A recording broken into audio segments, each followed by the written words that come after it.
The Callisto Protocol is a third-person action horror game that wears its inspirations pretty loud and proud, most notably Dead Space, but it also tries to seek out its own identity through brutal melee combat, cinematic presentation, and an emphasis on atmosphere over UI clutter. And while it doesn't necessarily reinvent the wheel, it does deliver a heavy and visceral experience that often does succeed, even if it stumbles along the way.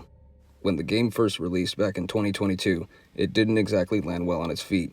Poor sales and mixed to negative reviews made it sorta easy to write off, and for a long time, along with many others, I did just that, especially for a whopping $60.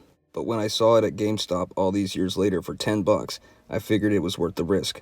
I also got it cheaper. Instead, I got it for $4 because I have my Pro account. I went into it completely blind and with low expectations, and played the game on its own terms. And you know what? Going into it blind was the best decision I could have made. I think it's time to tell you guys about the story.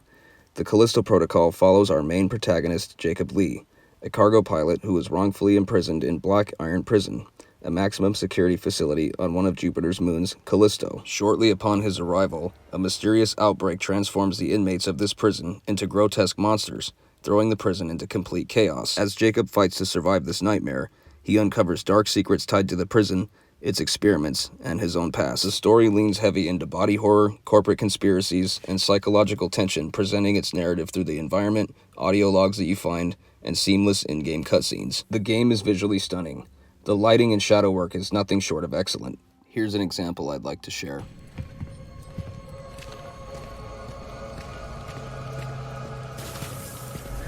And to immerse things even further, the devs decided not to include an on-screen HUD, which is one thing that I loved about Dead Space. But we're not necessarily here to compare apples to oranges. The sound design also deserves a lot of credit. From echoing halls to unsettling enemy noises, the audio plays a huge role in this experience, especially with a good pair of headphones.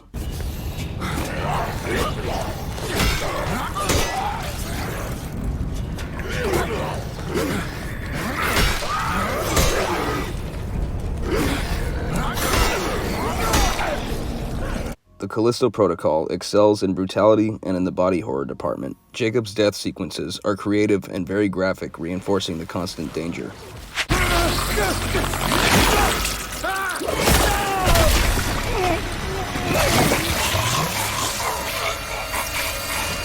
The game also has very strong voice acting from all the characters, with a surprisingly likable and believable main role in Jacob Lee, including all his movements and mannerisms. Jacob, you find anything?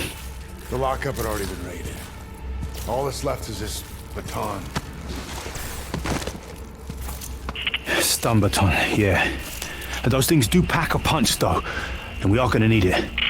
The combat in the game is actually, in my opinion, one of the strongest elements.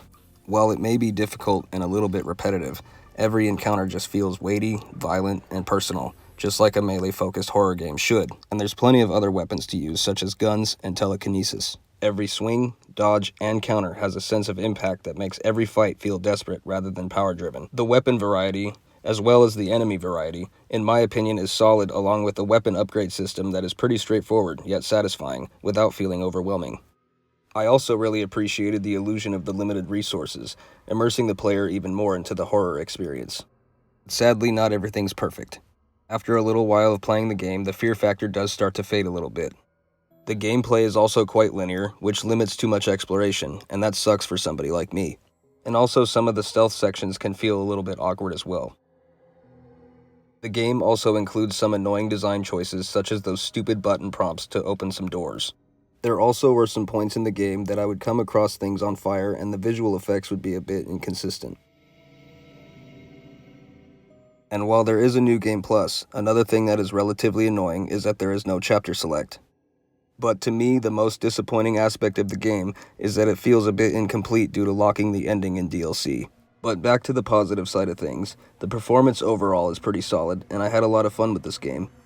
And in my opinion, the Callisto Protocol is a flawed but compelling action horror experience. And with all its strengths, such as combat, atmosphere, sound design, visuals, and presentation often outweighing its shortcomings.